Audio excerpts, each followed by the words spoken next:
Le plus grand événement sportif du monde, c'est bientôt. Les gars, on se retrouve pour une nouvelle vidéo. Bonjour. Aujourd'hui, on va faire une vidéo. On va un peu détailler les 5 outsiders qui vont surprendre au Qatar. Ces 5 outsiders qui vont nous sortir des masterclass, qui vont sortir de la carte, qui vont sortir des espoirs qu'on avait mis en eux, qui vont sortir de ce qu'on pense d'eux, qui vont sortir en fait de ces limites qu'on a dans notre tête par rapport à eux. Des outsiders qui sont capables de faire bouger les gros dans la hiérarchie et capables de se qualifier en 8e et aller très loin dans la compétition, pourquoi pas gagner.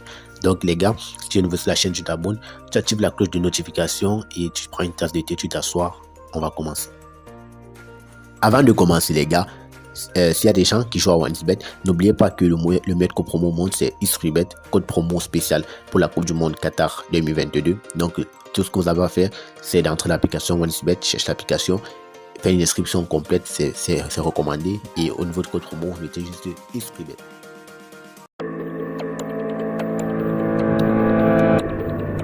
Pour sa 6e participation à une Coupe du Monde, la 2e de rang après 2018, le Maroc de Walid Regragui a des arguments pour espérer faire mieux que 3 matchs au Qatar.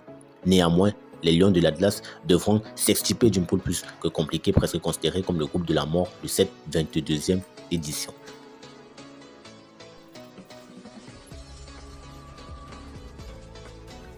Tombés dans le groupe I avec la Guinée-Bissau et le Soudan, les Lions de l'Atlas offrent un groupe plus qu'abordable, dans une configuration où seul le premier de sa poule était qualifié pour les barrages.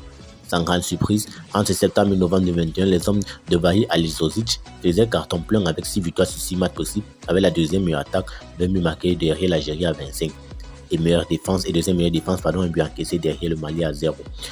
Le tirage au sort était tout aussi clément avec eux pour les barrages, puisque grâce à son bon classement FIFA, le Maroc recevait la République démocratique du Congo chez lui après l'aller à Kinshasa.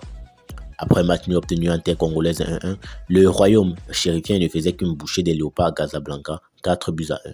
Une promenade de santé avant le chemin de croix au Qatar. En effet, les Lions devront se frotter aux finalistes de Croatie et aux demi-finalistes de Belgique de la dernière édition. Avec un Canada prometteur, malgré sa préparation en demi-teinte, le premier duel face à l'équipe au damier sera essentiel pour la suite de leur parcours dans ce mondial.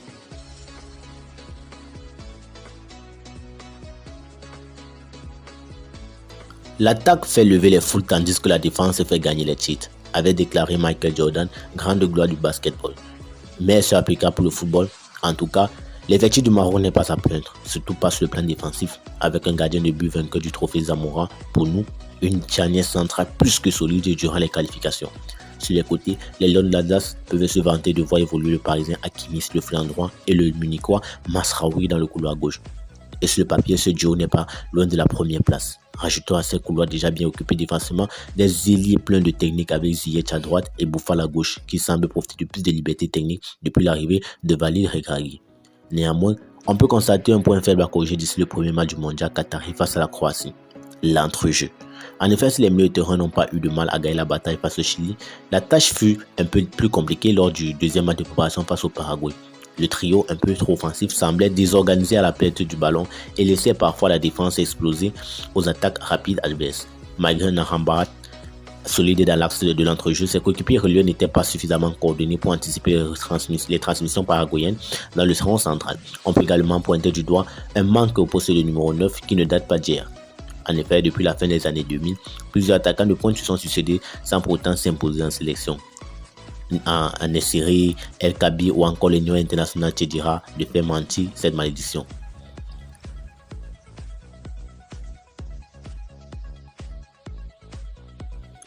Il est le premier entraîneur marocain à arborer la casquette de sélectionneur depuis Badou Zaghi limogé en février 2016.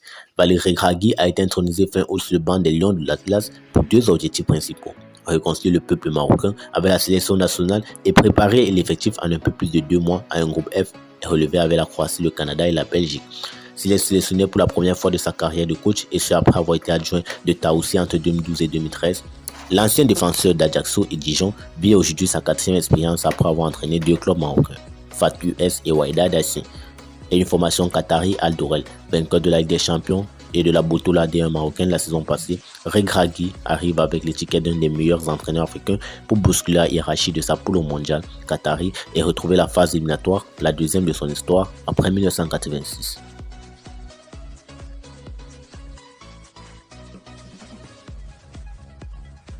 468 jours après, il a fait son retour en sélection. Avec le départ de Vahid Alizovic, avec qui il était en conflit, et l'arrivée de Vahid Regragui sur le banc des Lions de l'Atlas, le milieu offensif de 29 ans a reporté le maillot rouge et vert face au Chili pendant la victoire en amical 2-0. S'il ne s'est pas montré décisif durant la dernière trêve internationale, le numéro 22 de Chelsea a pu se remettre en jambe lors du rassemblement en Espagne, lui qui est déjà en manque de temps de jeu chez les Blues.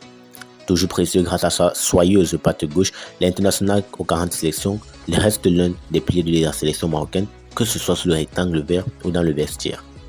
Il pourra alors s'illustrer sur la tunique du royaume pour ainsi montrer à son nouvel entraîneur Graham Potter ou d'autres équipes européennes de quoi il est encore capable pour décider de son avenir lors du mercato hivernal.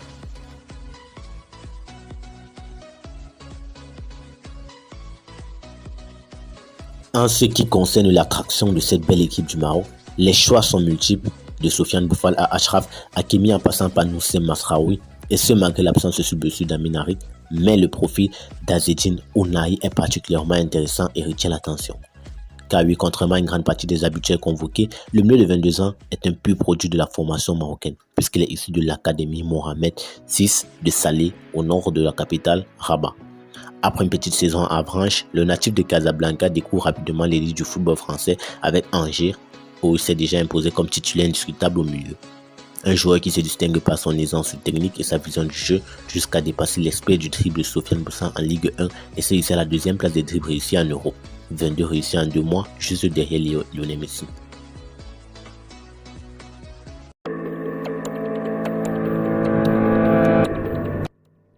Éliminé en huitième de finale lors de la dernière Coupe du Monde en Russie,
l'AFC, durant laquelle la devine pas obtenu un penalty d'ailleurs. Minamino s'est illustré en trouvant les filets dans 7 matchs de qualification consécutifs pour le Mondial 2022.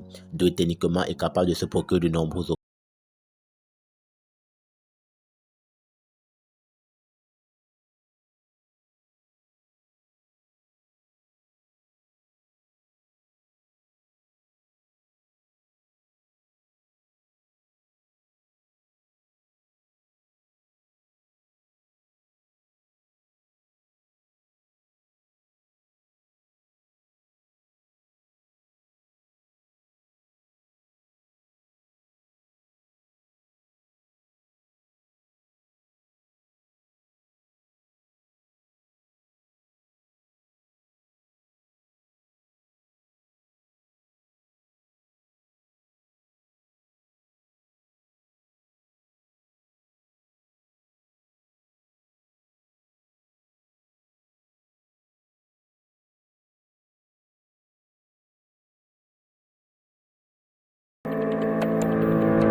Sortis en demi-finale d'un Euro 2020 où ils étaient la grande sensation, le Danemark arrive avec un autre statut lors de cette Coupe du Monde.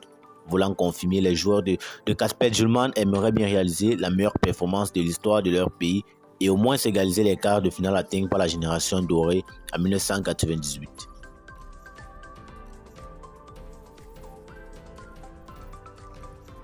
Troisième pays qualifié pour la Coupe du Monde, après le Qatar et l'Allemagne, le Danemark a impressionné lors des phases de qualification pour atteindre la 6e phase finale de son histoire. De l'aventure, comme en 2018, les joueurs de Kasper Hjulmand arrivaient fort d'une demi-finale lors du dernier Euro et s'appuient sur une grosse dynamique. Certains placés dans un groupe abordable avec l'Écosse, Israël, l'Autriche, les îles Féroé ou encore la Moldavie, les Danois ont réalisé 9 victoires lors de leurs 9 premiers matchs, seul revers le dernier match perdu contre l'Écosse, qui est assez anecdotique. Situé comme en 2018 avec la France et l'Australie dans ce groupe D, le Danemark a vu le Pérou laisser place à la Tunisie. Une configuration favorable dans un groupe qui semble même plus simple qu'il y a 4 ans, d'autant que le Danemark aura de vrais arguments pour viser la première place du groupe face à la France. Dans le même groupe, en Ligue des Nations, lors des dernières semaines, les Danois avaient gagné 2-1 et 2-0 face aux Bleus.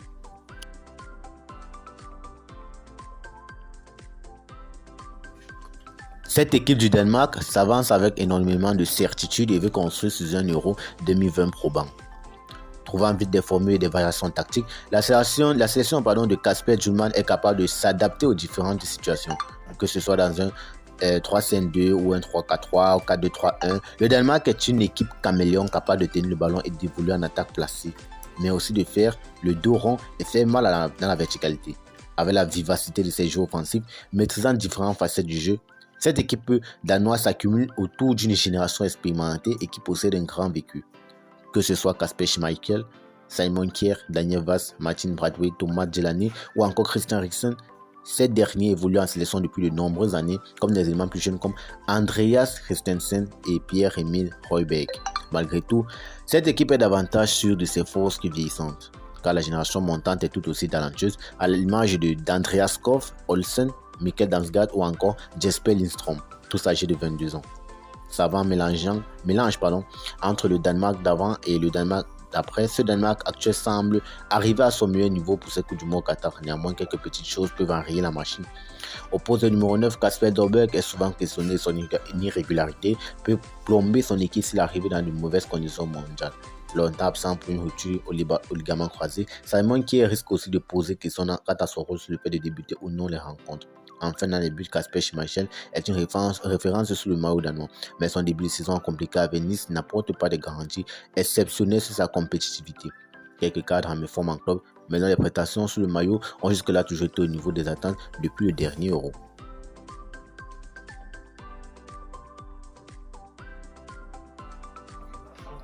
Arrivé en septembre 2020 à la tête du Danemark, Kasper Hjulmand est peut-être la plus belle chose qui pourrait arriver au Danemark. L'homme de 50 ans a créé une équipe séduisante en un rien de temps et a réussi à guider tout un peuple jusqu'à demi-finale du dernier Euro. Imposant un 3-4-3 à plat, mais en y ajoutant aussi une autre formule en 4-2-3-1, il a trouvé la solution et affiche 22 victoires en 33 matchs ou 2 nuls et 9 défaites. Bien loin du jeu restrictif et défensif d'Age Hareide qui officiait entre 2016 et 2020, il a su créer un élan positif qui peut pousser cette sélection à de grandes choses. Deuxième de son groupe de Ligue des Nations lors des 2 dernières éditions, il a un bilan très satisfaisant avec le Danemark où son équipe joue les troubles faits même s'il manque encore cette petite étincelle pour aller au bout.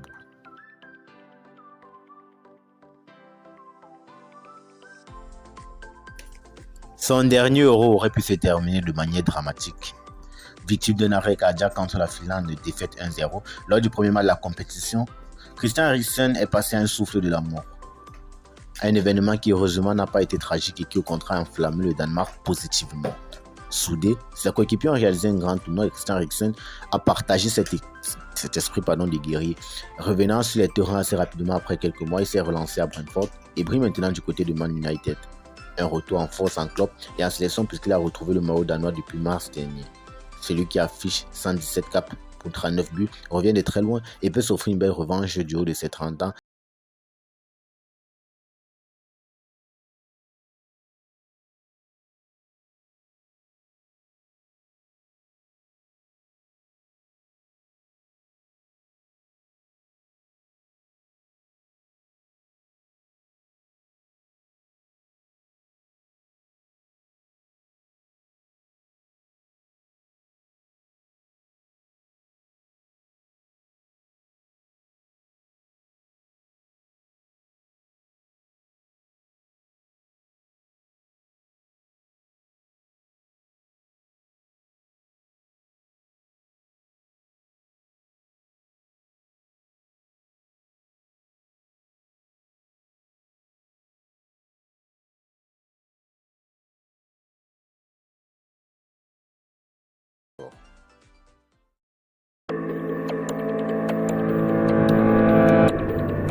Après avoir arraché la qualification au mondial dans une double confrontation historique face à l'Algérie, le Cameroun, habitué du mondial, aura à cœur de montrer mieux que lors des précédentes éditions.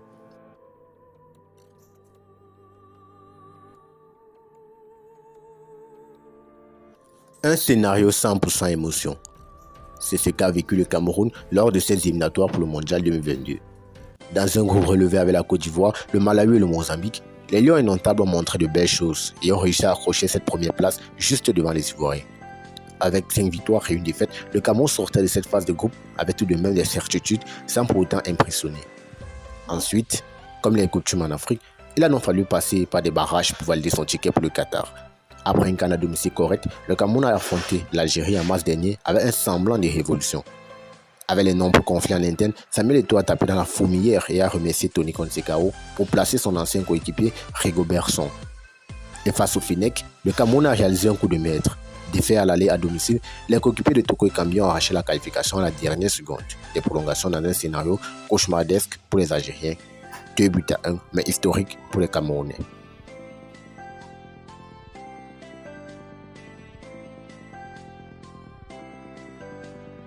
Malgré sa qualification mondiale, le Cameroun ne dégage pas une grande sérénité sur le terrain depuis quelques années. Même avec le changement de coach, les coéquipiers d'André Onana peinent à être constants sur les matchs. Défensivement, l'équipe souffre de manque de leader et les derniers matchs ont illustré à la perfection les difficultés de l'équipe dans le jeu avec ballon. Les Lions indomptables n'ont pas de si propre à eux et ont souvent du mal sur le plan technique. Globalement, on pourrait dire que cette équipe a des manquements dans tous les secteurs du jeu. Mais elle reste impressionnante dans sa capacité à se relever à chaque fois. Mentalement, le Cameroun est peut-être l'une des nations les plus fortes d'Afrique. Même malmené, le Cameroun ne tombe presque pas dans les grosses compétitions.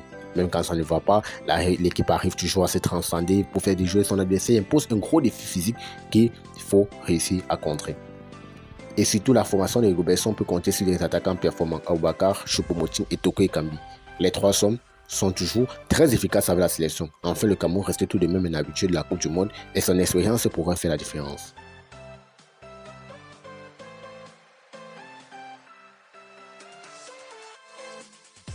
C'est ce qu'on appelle être lancé dans le grand bain par hasard, car sa nomination n'était pas spécialement prévue. Après la CAN à domicile jugée décevante par Samuel Eto'o, la fédération camerounaise décidait de se séparer de Tony Consecaao. Samuel Eto'o nommait son ancien coéquipier Rigobert Song à quelques jours seulement des barrages contre l'Algérie. L'ancien international camerounais n'avait jamais entraîné dans sa carrière, si ce n'est l'équipe olympique du Cameroun pendant quelques matchs. Alors on s'entendait à un énième fiasco au Cameroun. Pourtant Rigobert Song a réussi à transmettre son calme et sa motivation à un groupe fracturé et a donc réussi à qualifier l'équipe contre toute attente et après une première défaite au match aller. Depuis, on ne peut pas dire qu'il performe non plus avec son équipe. Une victoire et une défaite, mais le tennicien de 46 ans a l'expérience du haut niveau et semble être capable de tirer le meilleur des stars de cette équipe. Ce sera sans doute une curiosité à suivre.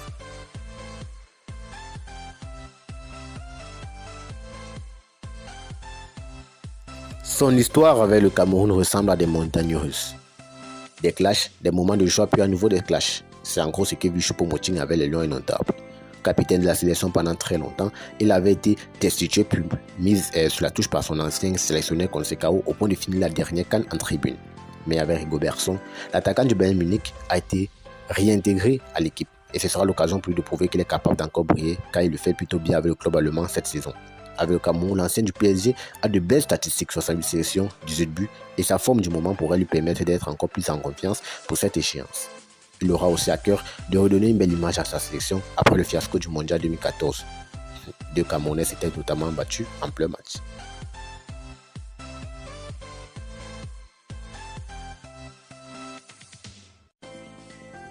C'est un nom bien connu des suiviers du championnat de France, mais il n'a absolument rien à voir avec le joueur qu'il était à l'OM. Depuis son départ de Marseille, André-François Mouanguissa a littéralement explosé, d'abord à Fulham, puis à Villarreal et surtout à Naples. Le milieu camerounais est l'un des grands artisans du début de saison XXL de la formation italienne cette année. Impressionnant techniquement, fort dans les duels, utile dans les transitions, Anguissa est désormais un milieu très complet qui a prouvé en Europe. Sa récente prestation contre Liverpool en C1 est encore sur toutes les lèvres. En bref, le milieu de 26 ans est devenu patron en club comme en sélection. S'il produit le même football au mondial, le Cameroun peut dormir sur ses deux oreilles. Mais ça ne sera pas le cas des milieux adverses qui devront se coltiner l'un des meilleurs milieux de Serie A.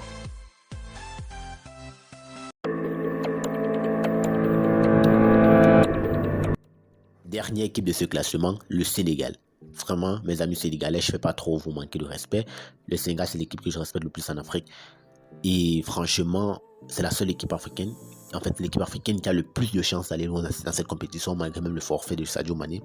Et je ne vais pas faire une vidéo, je ne vais pas en fait trop parler d'eux comme les autres pays parce qu'en fait, j'ai déjà fait une vidéo explicative. Genre, j'ai consacré entièrement une vidéo sur le Sénégal. C'est le seul pays africain pour lequel j'ai consacré une vidéo entière. Donc dans cette vidéo, tous les points faibles, le parcours de qualification, les faiblesses et les points forts aussi, et l'effectif du Sénégal et ses chances de se qualifier sont là. Déjà, je pense que le Sénégal va sortir des phases de poule, ça c'est sûr. Et je pense aussi que tous les autres pays africains vont se qualifier pour cette édition et pourquoi pas qu'un pays africain vienne gagner la compétition. Donc le lien de la vidéo sur le Sénégal, je la mets en description. Vous allez juste la regarder après cette vidéo. Eh bien, on arrive à la fin de cette vidéo. J'espère que tu as aimé. La vidéo était longue, c'est vrai, mais ça en valait la peine pour ces 5 pays. Lâche un pouce bleu et active la cloche de notification pour ne rien rater des prochaines vidéos. En commentaire, tu me dis ce que tu en penses de mon top 5. Si tu as un meilleur top 5, tu n'as qu'à me faire part. Et tu me dis ce que tu en penses aussi de la Coupe du Monde. Quel pays voyez-vous soulever le trophée le 18 décembre? Un pays africain? Un pays européen? Qui? Donc, ta réponse et ton avis en commentaire. Après, n'oublie pas de liker les autres vidéos. J'ai fait des vidéos super géniales aussi sur d'autres équipes pour la Coupe du Monde. Le Sénégal, je l'ai dit, je vais mettre la vidéo en description et tu ne seras pas déçu. Donc, profite après cette vidéo, tu jettes un coup d'œil aux autres vidéos. Et enfin, n'oublie pas de me suivre sur les réseaux sociaux, sur les autres plateformes sociales, comme vous avez vu, Twitter, Instagram et le reste. Les noms des utilisateurs sont juste à côté. Le canal Telegram, je l'ai dit, le lien en description, je le mettrai. Ciao.